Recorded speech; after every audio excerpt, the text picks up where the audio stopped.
Dear students, welcome to 101.5 FM Akashvani Kannur.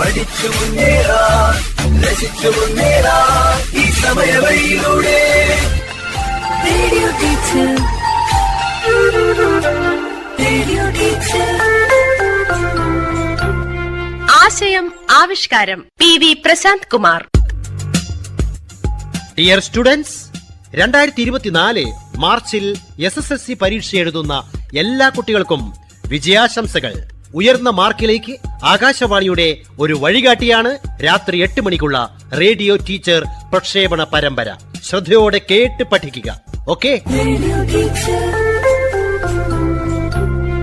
Let us start.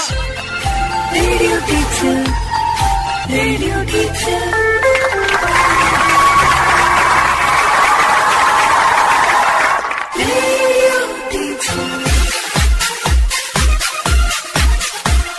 ഇതാ quiz മാസ്റ്ററായ teacher സ്വയം പരിചയപ്പെടുത്തുന്നു.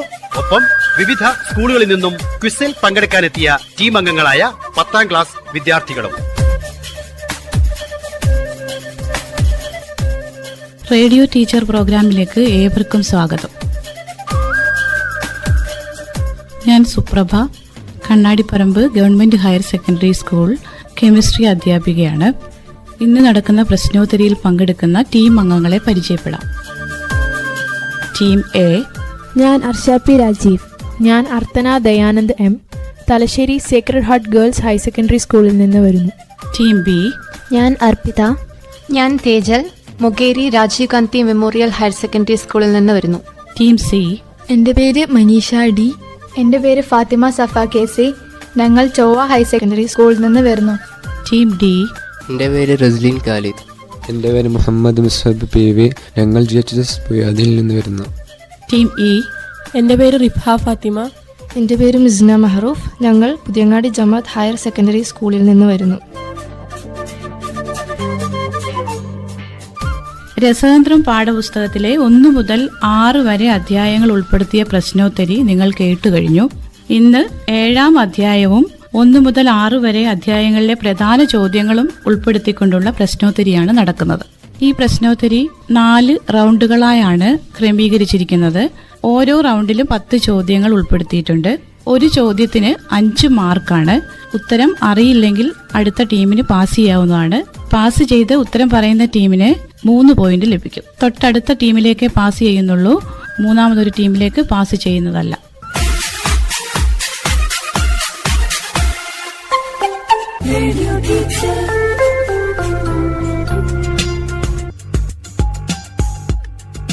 ആദ്യത്തെ റൗണ്ടിലെ 1ാമത്തെ ചോദ്യം ടീം എയോടാണ്. ചോദ്യം ഇതാണ്: ഒരു സംയുക്തത്തിലെ ഒരാറ്റത്തെ മാറ്റി ആ സ്ഥാനത്ത് മറ്റൊരു ആറ്റമോ ആറ്റം ഗ്രൂപ്പോ വന്നു ചേരുന്ന പ്രവർത്തനമാണ് ആദേശരാസപ്രവർത്തനം. അങ്ങനെയാണെങ്കിൽ മീഥേൻ എന്ന സംയുക്തം ക്ലോറിനുമായി പ്രവർത്തിച്ചുണ്ടാകുന്ന ഉൽപ്പന്നങ്ങൾ ഏതൊക്കെയാണ്? A reaction in which an atom or a group in a compound is replaced by another atom or a group is called substitution reaction. Then what are the products obtained when methane reacts with chlorine molecule? Chloromethane plus hydrogen chloride. ഉത്തരം ശരിയാണ്. Team എക്ക് 5 point. Organic സംയുക്തങ്ങളുടെ രാസപ്രവർത്തനങ്ങൾ എന്ന പാഠത്തിലെ ആദ്യ ഭാഗത്ത് 5 രാസപ്രവർത്തനങ്ങളാണ് ഉൾപ്പെടുത്തിയിരിക്കുന്നത്. അതിലൊന്നാണ് ആദേശ രാസപ്രവർത്തനം. Methane എന്ന തന്മാത്രയിൽ ഒരു കാർബണും 4 ഹൈഡ്രജനുമാണുള്ളത്. ഒരു കാർബണിനെ റീപ്ലേസ് ചെയ്ത് ഒരു ക്ലോറിൻ ആറ്റം വരുന്നു. മീഥേനിൽ ഒരു ക്ലോറിൻ ആറ്റം വന്നാൽ അതിനെ നമ്മൾ ക്ലോറോ മീഥേൻ എന്നാണ് പറയുന്നത്. അതുപോലെ തന്നെ അവിടെ നിന്ന് ഒഴിവാക്കിയ ഹൈഡ്രജൻ ആറ്റം ക്ലോറിൻ തന്മാത്രയിലെ 2ാമത്തെ ക്ലോറിനുമായി ചേർന്ന് ഹൈഡ്രജൻ ക്ലോറൈഡ് ഉണ്ടാകും. അതുപോലെ മറ്റൊരു പ്രധാനപ്പെട്ട ഉദാഹരണമാണ് ഈഥെയ്ൻ. ക്ലോറിനുമായിട്ട് രാസപ്രവർത്തനം നടക്കുന്നത്. അവിടെ ഉണ്ടാകുന്ന പ്രോഡക്റ്റ് മോണോക്ലോറോ ഈഥെയ്ൻ ആണ്. അതുപോലെ ഹൈഡ്രജൻ ക്ലോറൈഡും ഉണ്ടാകും. അടുത്ത ചോദ്യം team ബിയോടാണ്.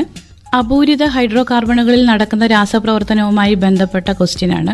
Next question is based on the reaction that occurs in unsaturated hydro carbons. Question ഇതാണ്: CH2 double bond CH2 ദിബന്ധനം CH2 plus hydrogen gives ethane. ഉത്തരം ശരിയാണ്. ടീം ബിക്ക് 5 മാർക്ക്. അതായത് ദ്വിബന്ധനമുള്ള സംയുക്തങ്ങൾ ആൽക്കീനുകളാണ്. ഈഥീനാണ് ഞാനിവിടെ പറഞ്ഞ സംയുക്തം. ഈഥീൻ ഹൈഡ്രജനുമായി പ്രവർത്തിച്ചാൽ അഡീഷൻ റിയാക്ഷനാണ് നടക്കുന്നത്. ഹൈഡ്രജനുമായി പ്രവർത്തിച്ച് ഈഥൈനാണ് ഉണ്ടാകുന്നത്. അപൂരിത ഹൈഡ്രോ കാർബണുകൾ ഹൈഡ്രജൻ, ക്ലോറിൻ, ഹൈഡ്രജൻ ക്ലോറൈഡ് തുടങ്ങിയ തന്മാത്രകളുമായി ചേർന്ന് പൂരിത ഹൈഡ്രോ കാർബണുകളായി മാറുന്ന പ്രവർത്തനമാണ് അഡീഷൻ പ്രവർത്തനം. Unsaturated compounds combined with molecules like hydrogen, chlorine, hydrogen chloride to form saturated hydrocarbons called addition reaction. അടുത്ത ചോദ്യം ടീം സിയോടാണ്. പ്രകൃതിദത്ത റബ്ബറിന്റെ മോണോമർ ഏത്? What is the monomer of natural rubber? Isoprene. ഇത് ശരിയാണ്. ടീം സിക്ക് 5 പോയിന്റ്. ഈ പ്രവർത്തനം പോളിമറൈസേഷൻ എന്നാണ് അറിയപ്പെടുന്നത്.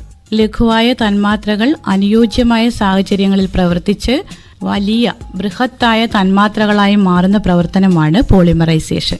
സാഹചര്യം എന്ന് പറയുമ്പോൾ താപനില, മർദ്ദം ഇവയാണ് ഉദ്ദേശിക്കുന്നത്. Polymerization is the process in which a large number of simple molecules combine together to form complex molecules. പോളിമറിന്റെ ഏറ്റവും ചെറിയ ഒറ്റ തന്മാത്രയ്ക്ക് പറയുന്ന പേരാണ് മോണോമർ. മിക്ക പോളിമറുകളുടെയും പേരുകൾ അവയുടെ മോണോമറിന്റെ പേരിനോടൊപ്പം പോളി ചേർത്താൽ കിട്ടും.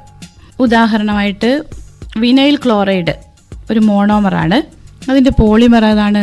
Polyvinyl chloride. ശരിയാണ്, പോളിവിനൈൽ ക്ലോറൈഡ്. PVC എന്ന് ചുരുക്കി പറയും. പൈപ്പ്, റെയിൻകോട്ട് മുതലായവ നിർമ്മിക്കാൻ ഉപയോഗിക്കുന്ന പ്ലാസ്റ്റിക്കാണിത്. അടുത്ത ചോദ്യം ടീം ഡിയോട്. ഗാർഹിക ഇന്ധനമായ LPG ഇതിലെ പ്രധാന ഘടകമാണ് ബ്യൂട്ടൈൻ. ബ്യൂട്ടൈനിന്റെ ജ്വലന ഫലമായി ഉണ്ടാകുന്ന ഉൽപ്പന്നങ്ങൾ ഏതെല്ലാം? Butane is the important component of LPG. What are the products obtained by the combustion of butane? Pass. Team D ചോദ്യം ഇയിലേക്ക് പാസ് ചെയ്തിരിക്കുകയാണ്. Carbon dioxide, water. ഉത്തരം ശരിയാണ്. ടീം ഇക്ക് 3 പോയിന്റ് ലഭിച്ചിരിക്കുന്നു. കമ്പഷൻ അഥവാ ജ്വലനം എന്ന് പറയുന്നത് ഓക്സിജനുമായി ചേർന്ന് കത്തുന്ന പ്രവർത്തനമാണ്. ഏത് ഹൈഡ്രോ കാർബൺ കത്തിയാലും, പ്ലാസ്റ്റിക്, പെട്രോൾ, ഡീസൽ എല്ലാം ഹൈഡ്രോ കാർബൺസ് ആണല്ലോ.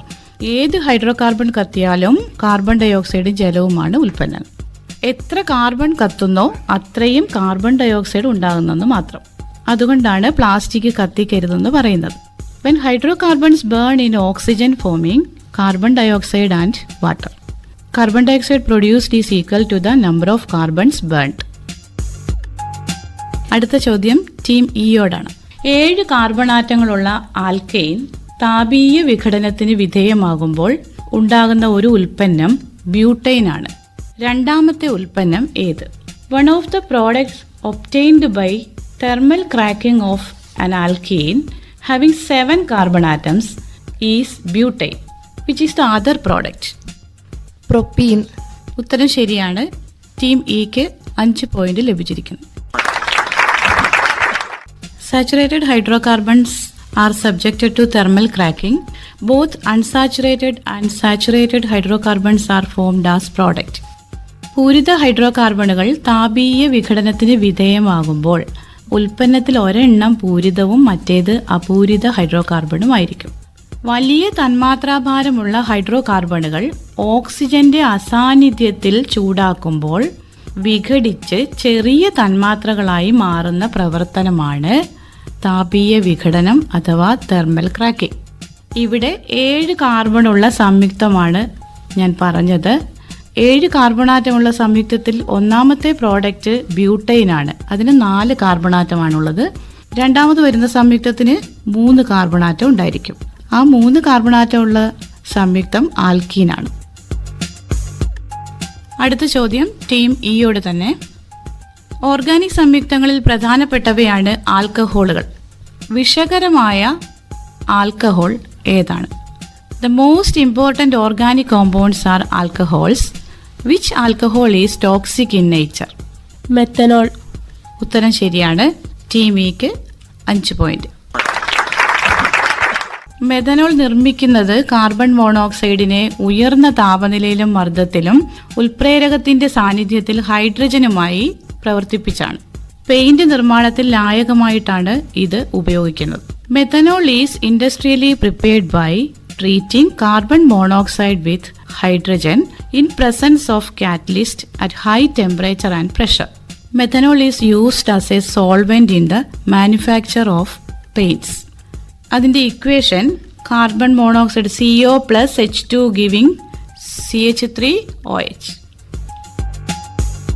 അടുത്ത ചോദ്യം ടീം ഡിയോടാണ്. നമുക്കറിയാം മൊളാസിസിൽ ഈസ്റ്റ് ചേർത്ത് ഫെർമെന്റേഷൻ നടത്തിയാണ് എത്തനോൾ നിർമ്മിക്കുന്നത്. ഈസ്റ്റിൽ അടങ്ങിയ ഒരു എൻസൈം സുക്രോസിനെ ചെറിയ ഷുഗറുകളായ ഗ്ലൂക്കോസും ഫ്രക്ടോസുമായി വിഘടിപ്പിക്കുന്നു. ഈ എൻസൈം ഏതാണ്? We know that ethanol is prepared by fermentation of molasses. One of the enzymes present in yeast convert sucrose to simple sugars like glucose and fructose. Name the enzyme. ചോദ്യം team ഡിയോടാണ്. Invertase. ഉത്തരം ശരിയാണ്. Team ഡിക്ക് 5 point ലഭിച്ചിരിക്കുന്നു. Sucrose എന്ന് പറയുന്നത് പഞ്ചസാരയാണ്. പഞ്ചസാരയിൽ east ചേർത്ത് വെച്ച് പുളിപ്പിച്ചിട്ടാണ് എത്തനോൾ നിർമ്മിക്കുന്നത്. ഈസ്റ്റിൽ അടങ്ങിയിട്ടുള്ള എൻസൈമായ ഇൻവെർട്ടേസ് സുക്രോസിനെ 2 ചെറിയ ഷുഗറുകളായ ഗ്ലൂക്കോസും ഫ്രക്ടോസുമായി വിഘടിപ്പിക്കുന്നു. ഈസ്റ്റിൽ അടങ്ങിയ അടുത്ത എൻസൈമായ സൈമേസ് ഗ്ലൂക്കോസിനെ ആൽക്കഹോളാക്കി മാറ്റുന്നു. ഇങ്ങനെ കിട്ടുന്ന എഥനോളിൽ 8 മുതൽ 10% വരെ ആൽക്കഹോൾ ഉണ്ടാകും. ഇതിനെ നമ്മൾ വാഷ് എന്നാണ് പറയുന്നത്. അടുത്ത ചോദ്യം ടീം സിയോടാണ്. 95.6% ആൽക്കഹോളിന് പറയുന്ന പേരെന്താണ്? What is 95.6% alcohol named? Rectified spirit. ഉത്തരം ശരിയാണ്. ടീം സിക്ക് 5 മാർക്ക്. 8 മുതൽ 10% വരെ ആൽക്കഹോളിനെ വാഷ് എന്നാണ് പറയുന്നത്. വാഷിനെ അംശിക സ്വേദനം നടത്തിയാണ് റെക്ടിഫൈഡ് സ്പിരിറ്റ് നിർമ്മിക്കുന്നത്. The strong ethanol solution rectified spirit is obtained by the fractional distillation of wash. Methyl ആൽക്കഹോളും സ്പിരിറ്റും ചേർന്ന മിശ്രിതം മെഥിലേറ്റഡ് സ്പിരിറ്റ് എന്നാണ് അറിയപ്പെടുന്നത്. വ്യവസായത്തിനായിട്ട് സ്പിരിറ്റ് കൊണ്ടുപോകുമ്പോൾ വിഷപദാർത്ഥങ്ങളായിട്ടുള്ള മീഥൈൽ ആൽക്കഹോൾ, പിരിഡിൻ മുതലായവ ചേർത്തിട്ടാണ് കൊണ്ടുപോകുന്നത്. അത് ദുരുപയോഗം ചെയ്യാതിരിക്കാനാണ് ഇങ്ങനെ ചെയ്യുന്നത്. ഈ പ്രക്രിയയ്ക്ക് പറയുന്ന പേരാണ് ഡീനേച്ചറിങ്. ഡീനേച്ചറിങ് ഉപയോഗിക്കുന്നത് മീഥൈൽ ആൽക്കഹോൾ ആണെങ്കിൽ അതിനെ മെഥിലേറ്റഡ് സ്പിരിറ്റ് എന്ന് പറയും. ടീം ബിയോടാണ് അടുത്ത ചോദ്യം. അബ്സല്യൂട്ട് ആൽക്കഹോളിന്റെ ശുദ്ധത എത്ര ശതമാനമാണ്? What is the purity percentage of absolute alcohol? More than 99%. ഉത്തരം ശരിയാണ്. ടീം ബിക്ക് 5 പോയിന്റ്. 99% എന്നുള്ളത് വളരെ ഇമ്പോർട്ടൻ്റ് ആയിട്ടൊരു ഫാക്ടറാണ്. ആ പെർസെൻറ്റേജ് വളരെ ഇമ്പോർട്ടൻ്റ് ആയി പഠിക്കണം. ഈ റൗണ്ടിലെ അവസാനത്തെ ചോദ്യമാണിത്. ടീം എയോട്. അബ്സല്യൂട്ട് ആൽക്കഹോളിൻ്റെയും പെട്രോളിൻ്റെയും മിശ്രിതത്തിന് പറയുന്ന പേരെന്ത്? What is the name of the mixture of absolute alcohol and petrol? Power alcohol. ഉത്തരം ശരിയാണ്. ടീം എക്ക് 5 പോയിന്റ്. പെട്രോളിന്റെയും അബ്സല്യൂട്ട് ആൽക്കഹോളിന്റെയും മിശ്രിതമാണ് പവർ ആൽക്കഹോൾ. ഇത് വാഹനങ്ങളിൽ ഇന്ധനമായിട്ട് ഉപയോഗിക്കുന്നു. എഥനോൾ നിർമ്മിക്കുന്നതിന് സ്റ്റാർച്ച് അടങ്ങിയ പദാർത്ഥങ്ങളായ ബാർലി, റൈസ്, മരച്ചീനി എന്നിവ ഉപയോഗിക്കുന്നുണ്ട്. അതുകൊണ്ട് എഥനോളിനെ ഗ്രെയിൻ ആൽക്കഹോൾ എന്നും പറയാറുണ്ട്. 1ാം റൗണ്ട് പൂർത്തിയായിരിക്കുകയാണ്. ഈ റൗണ്ടിൽ ഓരോ ടീമിനും ലഭിച്ച പോയിന്റ് നില പരിശോധിക്കാം.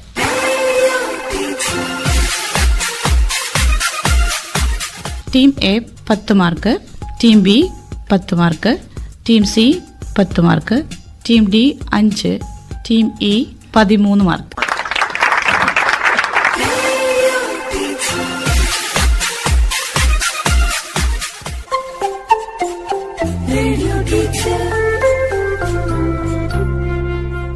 SSLC പാഠങ്ങൾ ഉൾക്കൊള്ളിച്ച പ്രതിദിന പ്രശ്നോത്തരി തുടരുന്നു.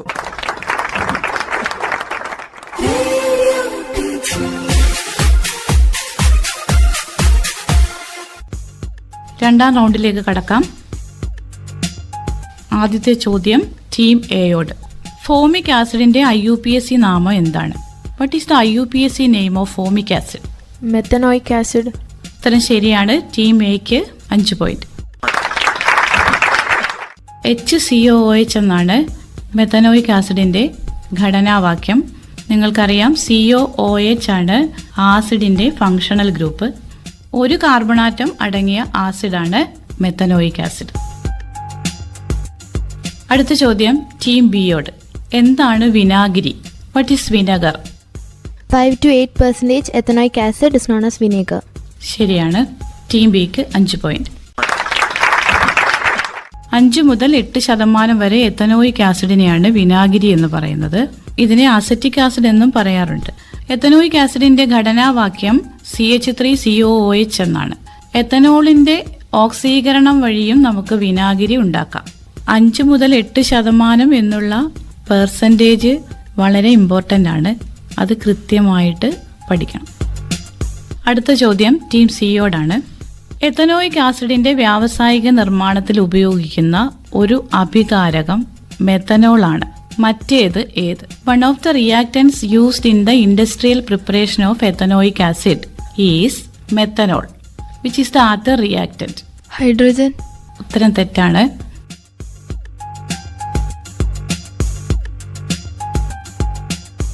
ചോദ്യം ടീം ഡിയിലേക്ക് പാസ് ചെയ്യുന്നു. Carboxylic acid. ഉത്തരം ശരിയല്ല.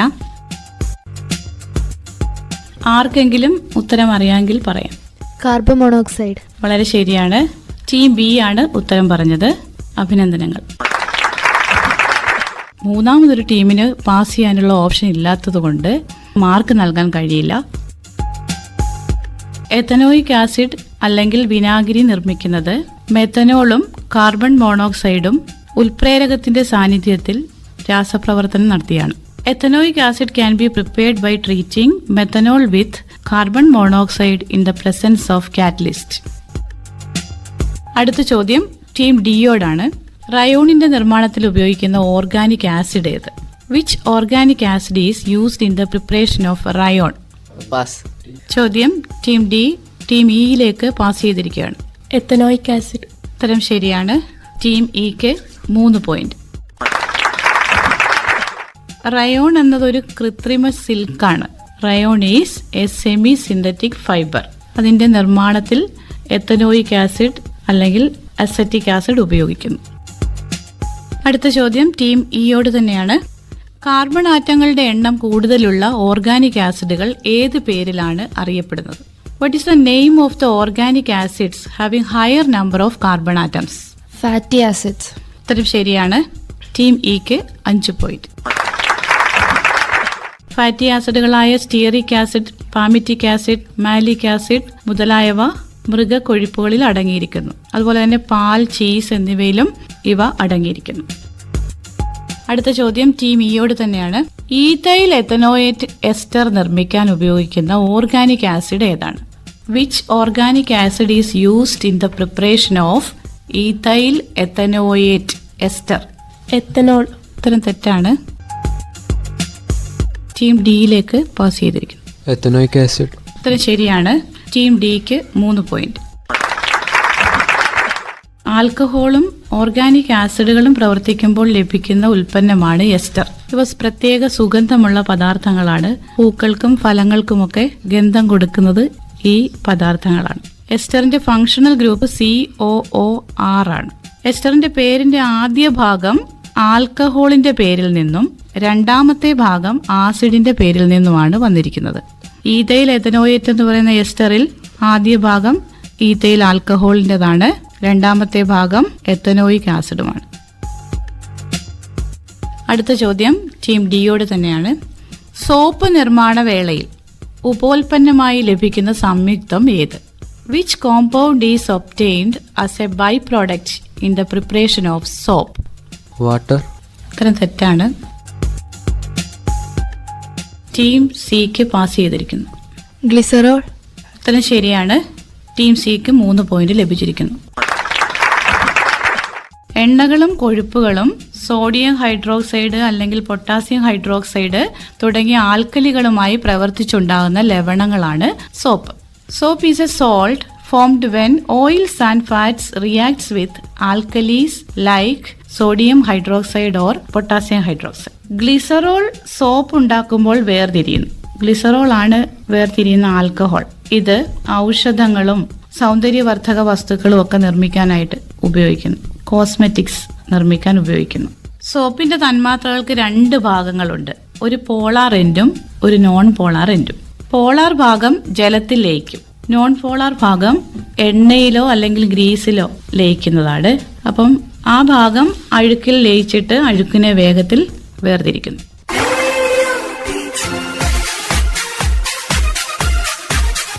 അടുത്ത ചോദ്യം ടീം സിയോട് തന്നെയാണ്. ഡിറ്റർജന്റ് ഏത് ആസിഡിന്റെ ലവണമാണ്? Detergents are salts of which acid? Sulfonic acid. ഉത്തരം ശരിയാണ്. ടീം സിക്ക് 5 പോയിന്റ്. ഡിറ്റർജന്റുകൾ ബെൻസീൻ, സൾഫോണിക് ആസിഡും ആൽക്കലിയും ചേർന്നുണ്ടാകുന്ന ലവണമാണ്. Most of the detergents are sodium salts of benzene sulphonic acid. It is a hydrocarbon compound. അടുത്ത ചോദ്യം ടീം ബിയോടാണ്. ഡിറ്റർജന്റ്, സോപ്പ് ഇവ തമ്മിലുള്ള ഒരു വ്യത്യാസം പറയും. Give one difference between soap and detergent. Soap does not lather easily because when reacted with water, it produces insoluble components. Team B ഉത്തരത്തിലേക്ക് എത്തിയില്ല. Question team എയിലേക്ക് പാസ് ചെയ്യുന്നു. Soap does not lather easily in hard water, but detergent does. ശരിയാണ്. Team എക്ക് 3 point. Detergent കഠിന ജലത്തിൽ പതയുന്നു, എന്നാൽ സോപ്പ് പതയുന്നില്ല. Detergents form lather in hard water. ജലത്തിന്റെ കാഠിന്യത്തിന് കാരണം അതിൽ കാൽസ്യം, മഗ്നീഷ്യം ലവണങ്ങൾ ലയിച്ചു ചേർന്നിട്ടുള്ളതാണ്. സോപ്പ് ഈ ലവണങ്ങളുമായി പ്രവർത്തിച്ച് അലേയമായ സംയുക്തമായി മാറുന്നു. അതിനാൽ സോപ്പ് ഹാർഡ് വാട്ടറിൽ പതയുന്നില്ല. The hardness of water is due to the presence of dissolved calcium or magnesium salts in it. Soap forms insoluble components on reaction with these salts and decrease the formation of lather. So detergent is good for hard water. ഡിറ്റർജന്റുകൾ സോപ്പിനേക്കാൾ ഗുണമുള്ളതാണ്. എന്നാൽ ഡിറ്റർജന്റുകളുടെ അമിത ഉപയോഗം പാരിസ്ഥിതിക പ്രശ്നങ്ങൾക്ക് കാരണമാകുന്നുണ്ട്. ഇത് മണ്ണിൽ ലയിച്ചു ചേരുന്നില്ല. അതിനാൽ മണ്ണിന്റെ pH മൂല്യം വ്യത്യാസം ഉണ്ടാക്കും. ജലജീവികളുടെ നിലനിൽപ്പിന് ഇത് ഭീഷണിയാണ്. ഫോസ്ഫേറ്റ് അടങ്ങിയ ഡിറ്റർജന്റുകൾ ആൽഗകളുടെ വളർച്ച ത്വരിതപ്പെടുത്തുന്നു. ആൽഗകൾ ജലാശയങ്ങൾ കൂടിക്കഴിഞ്ഞാൽ ജലത്തിന്റെ ഓക്സിജനുമായിട്ടുള്ള കോണ്ടാക്ട് നഷ്ടപ്പെടും. അതുകൊണ്ട് ജലജീവികൾക്ക് ഓക്സിജന്റെ അളവ് കുറയും, അത് ചത്തുപോവുകയും ചെയ്യും. രണ്ടാമത്തെ റൗണ്ടിലെ അവസാനത്തെ ചോദ്യം ടീം എയോടാണ്. എല്ലാ ഷെല്ലിലും ഉള്ള ഉപഷെൽ ഏതാണ്? Which subshell is common to all shells? S subshell. ഉത്തരം ശരിയാണ്. ടീം എക്ക് 5 പോയിന്റ്. പ്രശ്നോത്തരിയിലെ 2 റൗണ്ടുകൾ പൂർത്തിയായിരിക്കുകയാണ്. രണ്ടാം റൗണ്ടിൽ ഓരോ ടീമിനും ലഭിച്ച പോയിന്റുകൾ: team A 13 point, team B 5 point, team C 8 point, team D 3 point, team E 8 point.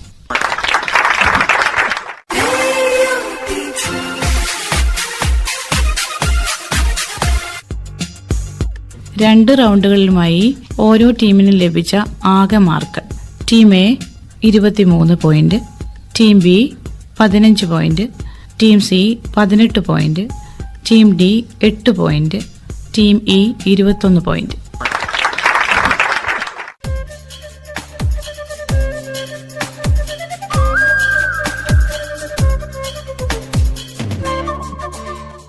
Radio teacher chemistry പ്രശ്നോത്തരി 2ാം ഭാഗം നാളെ ഇതേ സമയം.